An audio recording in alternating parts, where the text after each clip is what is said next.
Armed with the strength of revenge and the blades of chaos, Kratos slayed Ares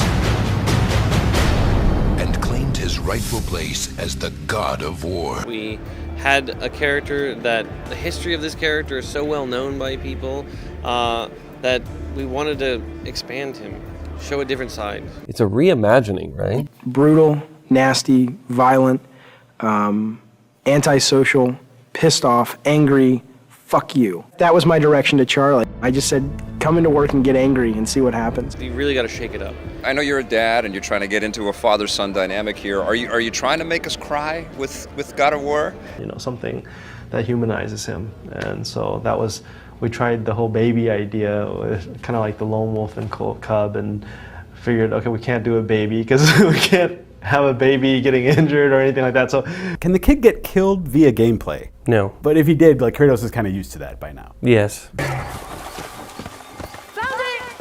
Slow down, boy. I will have my revenge! Wait. What? Do it!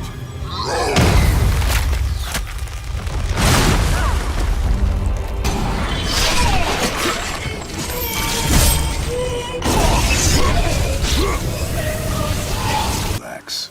Do not think of it as an animal. It is simply a target. Clear your mind.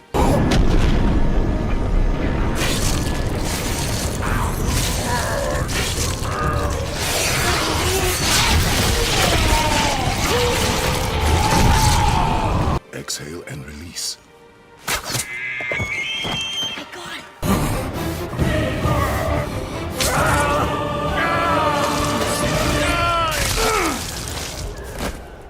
He's all about destroying anything that gets in his path, and he won't stop.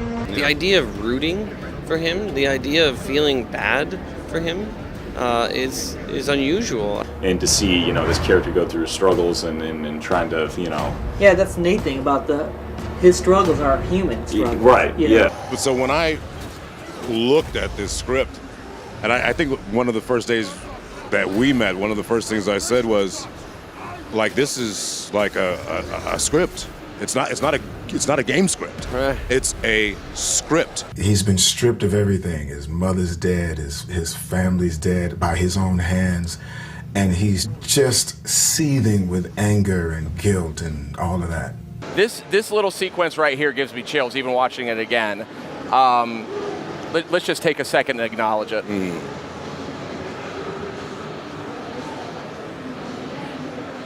I mean, that's just awesome. That's just so awesome. Finish what you started. I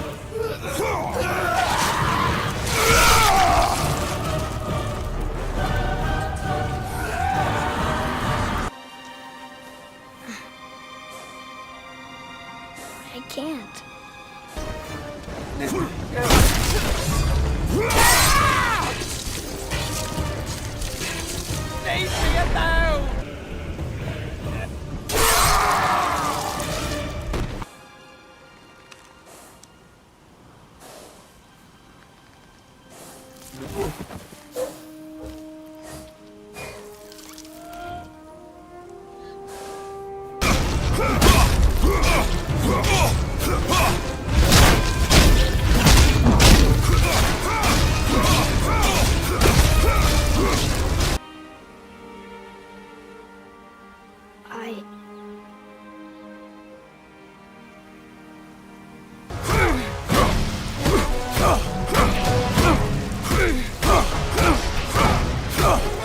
At the end of the day, if somebody fucks with me, I come to this at home, I just sit down, I beat the shit out of people, and they're like screaming blood everywhere, and I feel good.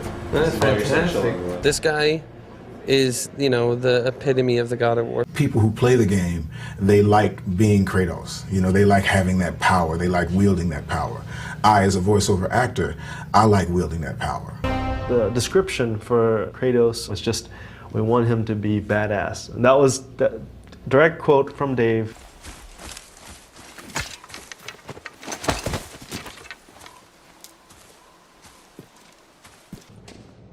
You ready? Yes, ma'am.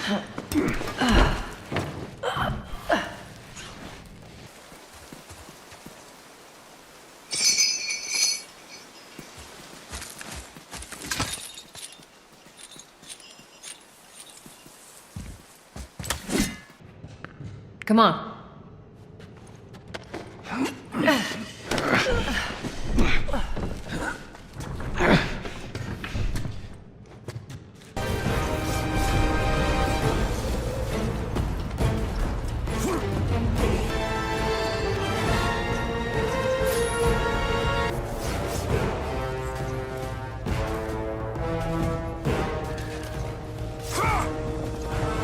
We're going with a whole new way of controlling the game. You know, we are shifting everything to a whole new set of buttons and a whole new way of interacting with the controller.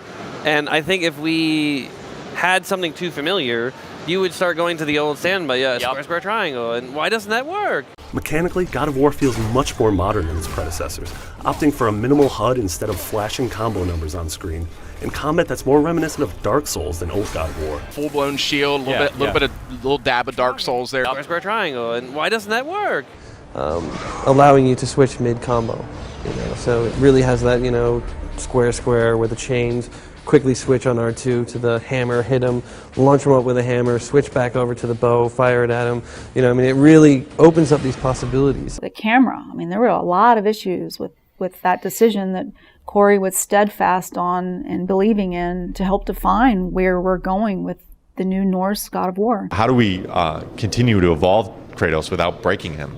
You know, how do we give him new moves? When you pick up the controller, he feels like Kratos. And everything that we do, you know, it's you know, the challenge is making sure that we maintain that integrity. This like Home Depot axe that he was just hacking everybody with, because its first conception, like the axe didn't have anything very special about it. So it took a while for us to do the first prototype where we actually had him throwing it. So eventually one of our designers came up with like the idea of like, well, what if we just let him recall the axe similar to how Thor recalls his hammer? You know, it's a very Norse thing. When I first started here, Kratos had the chain blades. The main thing, like the theory behind all of it, was to maintain the fluidity of the change and the fact that there was weight at the end of them, but not cripple the player. It's a little bit slower than previous God of War games. Basically now the player, we expect him to kind of think about his surroundings a little bit more. You do have to watch your backside a little bit. Can't see what's back there. Got to depend on the indicators for that.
Combat will always be kind of fast and fluid.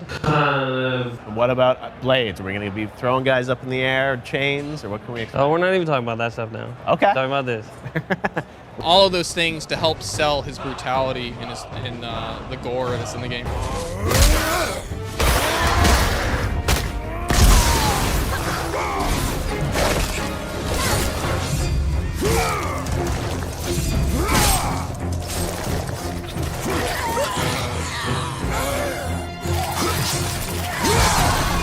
We wanted to take the visceral, brutal feeling of Kratos and really show what's going to happen throughout this game of destroying all the gods. Okay, you know, even though the camera is close and you can't see everything around you, the game somehow still works. Somehow. It's because you have your son out there that's also distracting enemies and pulling aggro off of you.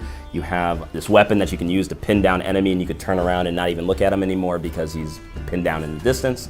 That was the DMC guy saying no Western developer will create a great action adventure game.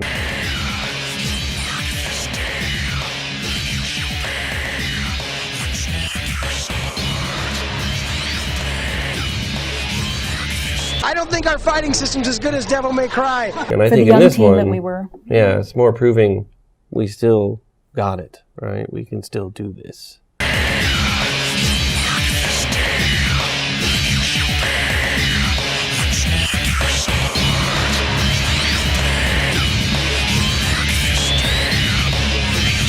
I wouldn't say God of War kind of came anywhere close to what they were doing, but this, on the other hand, does. Okay. This comes way closer to being like something that they could give to a Japanese developer and say, this is our take on what you're doing, because it has some of the fluidity of Japanese action games.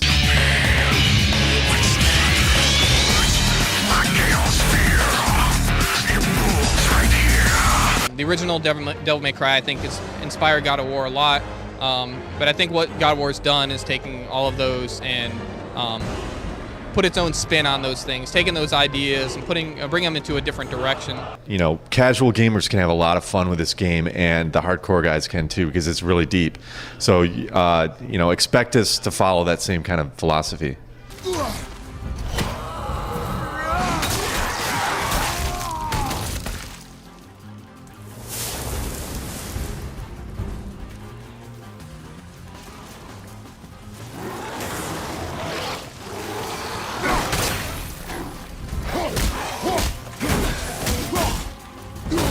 Okay. And it's a little bit reminiscent of the classic games, just with more impact. You can see juggling the enemy, hammering him into the ground. The head looks really chunky. Oh, yeah. Accuracy over speed.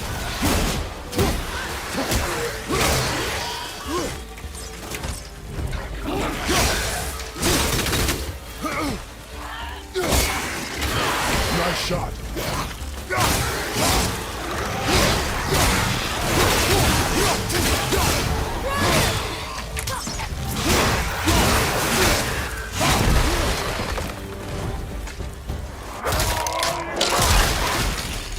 Honestly, you know, the audiences are more adept at games. They've played a lot more games. The game industry has progressed and matured. So people are looking for inherently a greater depth.